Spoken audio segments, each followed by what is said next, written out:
Good morning, everybody. It is Monday, January 30th. My name is Jane Johnston. I'm with the Bar Hill Group at Remax Mosin, and I'm here with... Hi. Oh, we switched around. Hi, it's Andrew Plank with Royal LePage. And yeah, how did we get to January 30th of 2023 so quickly? Well, some of us were on vacation. Some of us were away for part of the month, I guess. Yeah. And did you have fun? I did. Did you miss me? I did. You liar. You're like my brother from another mother. I know. You're my sister from another mister. Okay, let's start the show, and then we're gonna have Rachel Cronk from Provincial Moving and Storage. She recently purchased this business from her the owner who actually I used 2 or 3 times, probably about a decade ago. So let's chat. Yes, okay, excellent. But let's talk stats first and figure out what's been going on in the marketplace. All right. So here we are, January 30th. We have 249 net unconditional sales to date. Whoa. So that's pretty much a full month because, we only have one more day to go. A lot less than 2022, which was 474. So quite a low number for sales. But we've had similar amount of listings. I mean, generally speaking, 751 versus 692. Our active listings are up by 1,000, 1,740 versus 744. But it's still low inventory, really. Yep. Well, I'm just looking comparatively, like if we look 155 net unconditional sales last week, and then we're up 100, essentially. Yeah. And then new listings were up to 175. So yeah, it's definitely accelerating. You can see, if we had 100 a week, we'd be at a 400 number. We had 100 last week. We're probably going to be, higher numbers for February. I'm just thinking when I got into real estate in 2006, there were... When we got into real estate, there were 100 new listings a day at one point. 100 a day. Yeah, it was crazy watching the hot sheets at that time. I don't remember it being 100 a day. I wasn't necessarily counting, but we were definitely in the thick of it. Yeah. Okay. So compared to last week, this is week-to-week comparison. So 43 new listings this past week compared to 176 the week before. Woo! Interesting. That's slow. And yet, on the realtor Facebook groups and the social media groups, where the private ones, where I've been seeing a lot of realtors posting coming soons. A lot of people saying coming soon, new house, coming soon, new condo. I expect we're going to see quite a few coming up in Feb. Yes, I agree. I have a few coming up. I have a really juicy one coming up. So you'll see a preview today. Okay. Yeah, it is interesting, though. 84 properties went pending in a week for the week of January 23rd and before that. And between the 23rd and 30th, we only had 28 go pending. It's odd to me, these numbers. I'm wondering if, maybe we should double check this. But 7 price decreases over 39 price decreases. 2 properties, 40 properties sold versus 81. Yeah, seems low. The numbers are right. I just double checked them. Okay, good. So, and I think what we're seeing is really the calm before the storm, because a lot of people, I know a lot of agents were away in January. Also, maybe it could be just like people taking a bit of a breather and then starting up February 1st. I don't know. There's also, we kind of train our clients too. They're kind of expecting to see more properties coming soon. We've told them to expect more in the spring. And so there might be a bit of a holding your breath kind of thing as well from buyers while they're waiting to see more inventory. Also, I was thinking people were probably waiting to see what the latest rate update was, which was up 0.25 basis points. So, yeah. So that says to me, and also with the announcement that things are going to be steady over the next year in terms of interest rates, hopefully. Who knows? But that I think will give people some confidence going forward, because buyers are always wondering if the market's going to go down, and sellers are always hoping the market's going to go up, and they're betting against themselves, right? Yeah, of course. Nobody wants to pay more than they have to. Okay, so let's bring Rachel on here. Let's talk moving. Good morning, everyone. Good morning. I hear a little bit of a reverberation, so maybe let's, if you could lower your volume a bit. Okay. Okay, so how long has Provincial Moving and Storage been around, Rachel? 13 years. Yeah, July of 2009. Nice. Okay. I guess this July would be the 14th year, actually. Yeah. Is that the former owner on the left in this picture? That is, yeah. So myself and my husband's name is Jonathan on the right, and then the former owner is Stephen and Amelita. Nice. Okay. And so what type of moving do you do? Yeah, so we help clients with residential moves, commercial moves, government moves, and also help with some storage services. What does that mean, storage services? What is that? Yeah, good point. So oftentimes when residential clients are moving from one home to another, they may have a little bit of awkward dates. So perhaps they sell a home on the 1st, and they don't get possession of their new home until the 7th or the 8th, and they need a week of storage services. So what we do is we look at their location of their new home, and we find a storage facility close to where they're about to move in, just to keep the costs of driving time and diesel down. And then we store it for them for a week, and the next week we pack it all up again and bring it to their new place. So you source out the storage for them? Yes, absolutely, yeah. Do you have your own storage, or you are using other storage systems? We don't have our own storage facility. It's something that we're looking to do down the road. So at this point, we use other third-party storage companies. So we use places that, clean their places regularly, have exterminators go through their places regularly, have a really good facility. Right. That's actually something you don't necessarily think about when you're thinking storage, but it's good that you're thinking about it for others. Absolutely. Yeah, no, mine makes sure it's heated to make sure that, furniture is being stored at the proper temperatures. Of course, really hot, really cold, those dramatic changes can really affect, wood furniture and things. Right. So we're always making sure we're using heated places. We know which places get exterminators coming through weekly to make sure that there's no problems with rodents and rats and things like that. So we use really good quality facilities. Okay. All right. Is this a new service that you guys offer, or has Provincial always offered that? We've always offered that. Yeah. Okay. And you've owned Provincial for about 3 months, you said? That's right. Yeah, we just recently bought it. You must have lots of big plans and it's an exciting time for this. Absolutely. No, it's my husband and I are thrilled about the purchase, and it's going really well. We're really enjoying the industry so far. It's been good. Good. Yeah. So I'm just wondering about pianos and stuff like that. So what kind of move does a piano need as opposed to other types of furniture? Do you mean in terms of like logistics and equipment and things like that? Yeah. Yeah. Okay. So yeah, we certainly do piano moves. So we can do uprights and baby grand pianos, but unfortunately we can't do grand pianos. They're a bit beyond our scope and our equipment that we have, but we can certainly do a lot of uprights and baby grands. So uprights typically take 3 movers. Baby grands certainly take 4 movers. They're just larger and a lot more involved. You got to take off the legs and take off the top plate and things like that. And then we have just specialized equipment, a piano skid and piano straps to make sure we're strapping it into the skid properly and maneuvering it around. And for us, what's really important is whenever we're doing a piano move every move is finding out what access is like, but making sure we don't have too tight of staircases, too tight of door frames. We want to know how many exterior and interior stairs there are in the home, because of course, if there's quite a few, then perhaps we need another mover to help with it to make sure that the piano gets moved safely, and also the safety of our guys and making sure we're protecting their backs.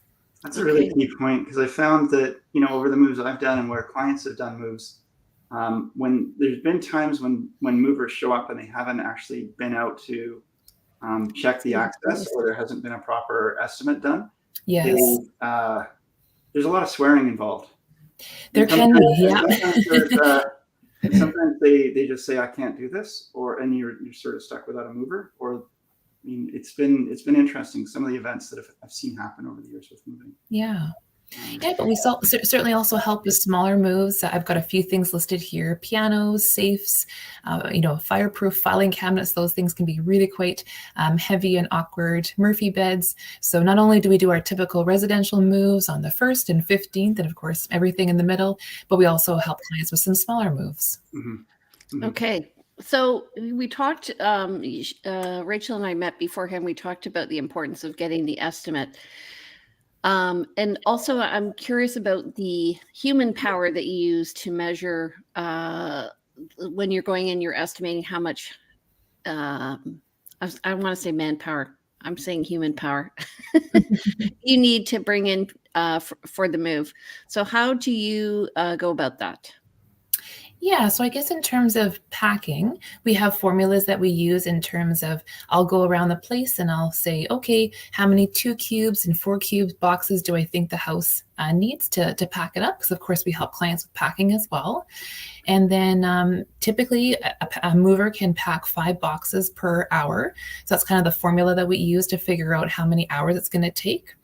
And most jobs, we send 3 guys out in terms of efficiency for the client, but also the safety of our guys. That if we're moving a hide-a-bed that of course is quite heavy and awkward, we want to make sure that we've got proper staff there to protect their backs. And then in terms of estimating for 2 bedrooms and 3 bedrooms and 4 bedrooms, we kind of have ranges of how many hours that's going to take. So as an example, a 3-bedroom is typically 6 to 8 hours. But again, if there's 17 stairs going up to the front door and the driveway is 100 meters long and we can't get up it, then of course those things change. But we have all kinds of formulas and estimates and things like that for different homes. I'm sure you've probably seen it all. Yes. Yeah. And actually, this is a picture here that I wanted to share. I received a phone call, I want to say a week and a half ago, and this lady by 10 Mill Point wanted to move. And she was a little bit reluctant to have an estimate. And I have to admit, I had to push her a little bit and said, you know what, it's really important that we come out and see the access of your home.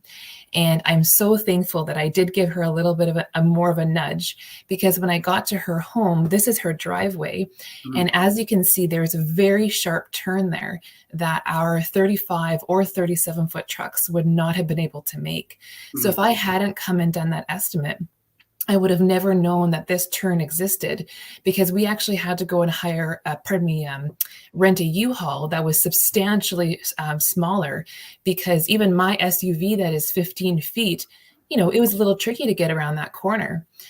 So I always tell people, if you're hiring a moving company, it's so important to get an estimate, because these kind of hiccups and blips can really affect your move. If I hadn't come out to this estimate, we would have had to park on the street, and then every single box and coffee table and couch would have had to go down this very long, windy driveway, and of course added a lot of time to the overall bill. So I'm so thankful that I did go out and do an estimate, and we got a 17-foot U-Haul truck that made that corner.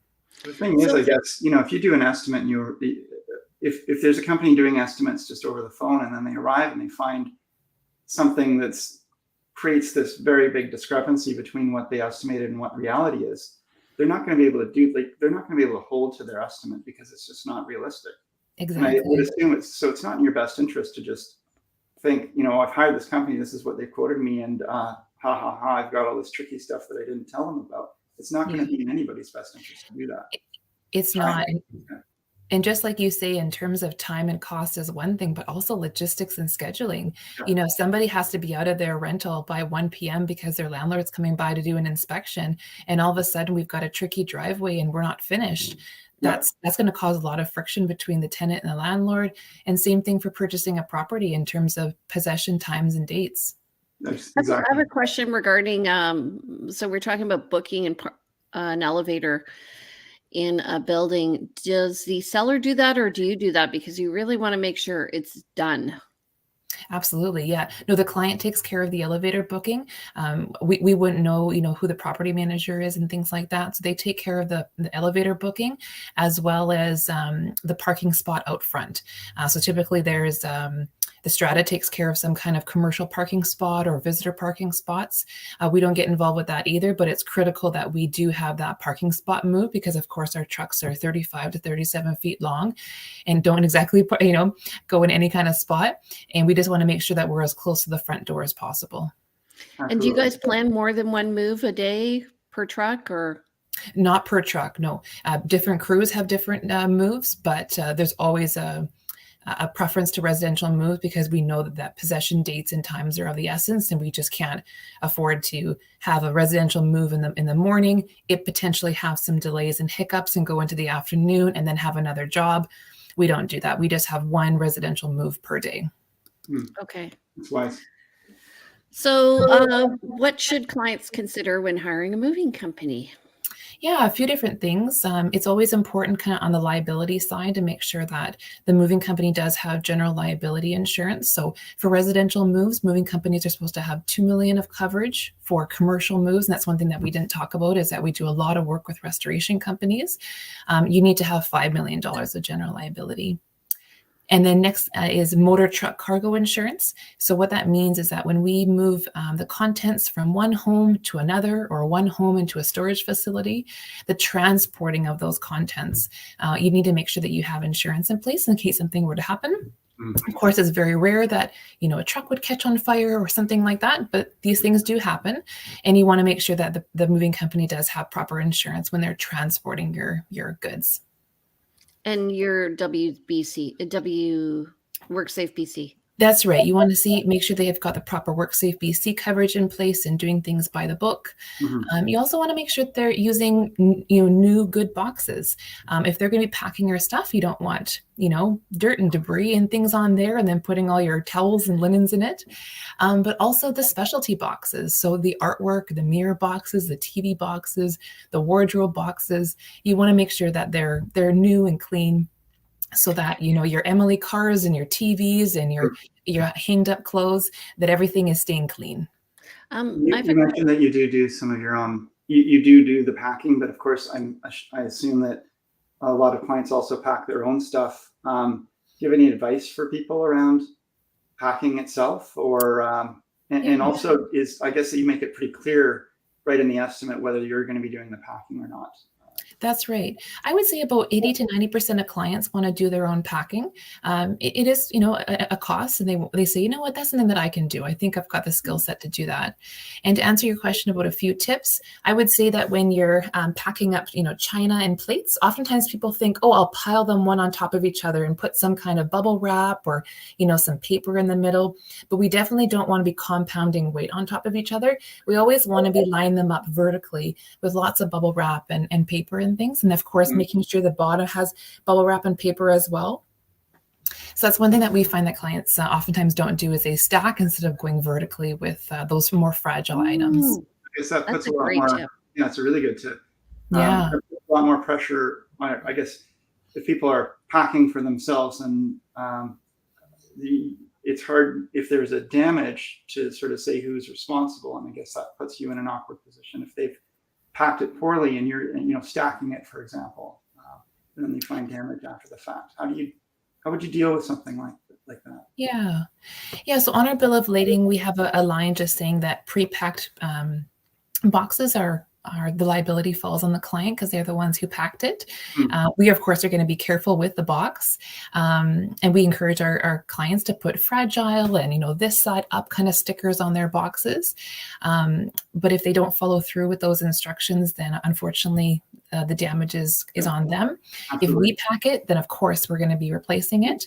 But that is the one risk with clients packing their own stuff, is that hopefully they've got some good tips and tricks and pack things really well. I've definitely seen, a lot of moves myself, and I've seen and been through a number, but the way I've seen people pack and also when movers arrive and they say they're going to pack themselves, but they haven't actually finished, and they're in the middle of throwing things into boxes just randomly at the last minute. And there's this big rush to get out the door. It can get pretty chaotic. So having, hired someone to do it, I think is a really wise move, even if there's a bit of additional cost. I think that's the wise move. Yeah, we typically pack the day before the last few items that need to be done, and then we move the next day to make sure we don't have some of those hiccups. But like you say, there have been some moves that we've shown up and the full kitchen isn't packed up or the full garage isn't packed up. We always have extra boxes on hand because we've come across this enough times that we know that it happens, and it's stressful. There's a lot going on, and sometimes it all doesn't get done. But we make sure we've got extra boxes on hand in case they need a little bit of help. So if people have a problem with them moving on that day, do they call you, or are they just coordinating with the mover? Yeah, they've got contact with the crew manager as well as myself. Yeah. Okay. So I'm just wondering, so tips for making the move go smoothly. Yeah. So I would certainly use a moving checklist. We have our own moving checklist of things that need to be done kind of 6 weeks before a move. Things like, moving over your BC Hydro account and your Fortis account, and making sure you're getting boxes early and not a few days before, because of course Home Depot sells out really quickly right before the weekend. And so we have all kinds of things on our moving checklist that clients have found really helpful. We also pass along a checklist of all kinds of organizations that you need to call before and after you move. When I moved 5 years ago, it's just a reminder, my goodness, we are involved into so many different organizations, from charities to banks to insurance companies to your workplace. There's so many people to contact to let them know about your new information. So we have a really comprehensive list of all those different organizations. And then lastly, I find one thing that's really helpful is if the person who is moving into the new place, because of course they're going to know how many bedrooms they are and what they're kind of using that bedroom for, because of course it could be an office or an exercise room, to just go onto Word and make it 8.5 by 11, saying, office or guest bedroom or exercise room. And then of course, label your boxes accordingly. And that way, when our mover is moving into it, they see exercise room as an 8.5 by 11 taped to the door, and they know exactly where to move it. And it just makes things a lot more efficient. That's a great idea. I was just wondering, do you also look at the place they're moving into when you're doing their moving estimate? That's the tricky part, is that because they don't have possession yet, be it it's a rental or a real estate purchase, virtually no, we don't have access to the new home. So the only thing that I can do is go into Google Maps and see the street view and the satellite view to get an idea of access in terms of driveways and stairs. But in terms of internally, we don't get to see rooms and staircases and things like that. So that's a side that is a bit of a question mark still. So actually, most people do write it into their purchase contract now that they get 2 visits. So just so you know, it may be there. It may be a possibility. Yeah, that's true. We often write that into our contracts, saying, access for up to 2 or 3 times for the purposes of measurements and estimates and so forth. That's really helpful. Yeah, if the homeowner would be open to taking us along, we would certainly come with it, because access is just everything when it comes to a move, to make sure it goes smoothly. Yeah. Or even do a little video for you. Yeah, absolutely. Right. Or FaceTime. Yeah. Or and if it's been a sale, of course, you can check out the realtors, the listing realtors media, because often there's a walkthrough there online. Yes. Yeah. And of course, so you're using Google Maps. I find if it's a Victoria to Victoria move, the CRD Atlas is actually a little bit higher. I find a little bit higher resolution. Mm-hmm. And it'll give you topography too. Yes, which is kind of key in your business. Yeah. You're called Provincial Movers. So what's the scope of your movement? Yeah, good question. So in the winter, we move all across the island, including over to Vancouver. And then in the summertime, we do all of BC and Alberta. So we're a little bit reluctant to do winter driving with the Coca-Cola and things like that. But come summertime, we're happy to go all the way to Alberta. Okay. Yeah. No? I'm sending you that map, that map thing. Oh, wonderful. Thank you. It was actually a little bit of a funny story. 2 weeks ago, we were doing a move for a restoration company in Esquimalt, and I always go onto Google Maps and see, okay, what does this apartment building look like? And like I said, stairs, parking spaces, all the rest, and it wasn't there. And I said to the project manager, I said, I just want to confirm I have the right address, because I'm looking on Google Maps and there's no 5-story apartment building. Well, it turns out the Google Maps car hadn't been down the road since 2015, and this home that I'm looking at was bulldozed. And then, of course, a five-story condo building goes up, but Google Maps hadn't updated it. So as much as Google Maps is wonderful and helpful, sometimes it isn't always updated, and you've got to go get a few more details. So yeah. Okay, so how do people get in touch with you? Yeah, so they can check out our Better Business Bureau profile. So we've got positive reviews on there. We're an A+ rating business. Google reviews, we're a 4.8 on Google, so they can go and check out our Google business profile, which has our website and phone number. And one thing I didn't mention is that we're actually a living wage employer in BC. We're an accredited employer. So in BC, there's an organization called BC Living Wage and Families, and they find out how much does it cost to live in every major city and town across BC. And just recently, they came out with the January numbers that it costs $24.29 as an hourly wage for Victoria. And we proudly pay over that amount to our movers. So we just recently got accredited with that organization. Good for you. That's such a wonderful thing to be making sure that you do, is make sure people are paid a living wage, especially with so much inflation lately. It's really hard to keep up. Yeah, is there anything we haven't touched on that you'd really like to share with folks about your company and yourself? Yeah, I think the one thing I would say is, even though we're having a really mild January, typically from October to April, the skies open up and we get a lot of rain. And unfortunately, a lot of people experience floods and backed up drains and things like that. And one thing people often don't associate with the whole restoration flood process is the need for movers to come in. So when someone experiences a flood or a backed up drain or fire, people like ourselves come in and take out all the salvageable items. So I would say if anyone has unfortunately experienced a flood or a backed up drain, that you can also reach out to us and say we can come in and help you with all the salvageable things and get them out of your place as soon as possible. So the carpets and trim and drywall and everything else can be replaced and onto remediation. Right, because remediation company is going to need that space empty for them to do the work. Absolutely, yeah. And they don't have the manpower to be moving couches and fridges and things like that, whereas we can come in and help with those things. Just 2 days ago, I was down in my crawl space getting rained on because my washing machine had overflowed. Oh, gosh. We were moving things very rapidly out of the crawl space and so forth. But luckily, it's on a slant and it went right down to the drain. So I don't know how long it had been leaking, but I think we're good. Everything's drying. Good. We won't need the restoration company, but I totally get it. If it could have been that we've been calling you, say, get this stuff out of here. We need to do some fixes on our house. Ugh, don't want to have to deal with that. Yeah, my husband and I, we've actually been through 5 floods and leaks. So I always say to our restoration, like to our clients who've had a flood, we completely understand what you're going through because we've been there, done that. Yeah. I call it empathy training. When you have to move, when you sell your house, when you have a flood, all that. Andrew, what's interesting is Rachel was explaining that really, is it like, would you say 50-50 moving, 50 restoration in terms of your business? This time of year, I'd say it's more 70-30. There's a tremendous amount of claims, especially with all the snow right before Christmas. We're doing a lot of restoration work. Yeah. Wow. Okay. Wow.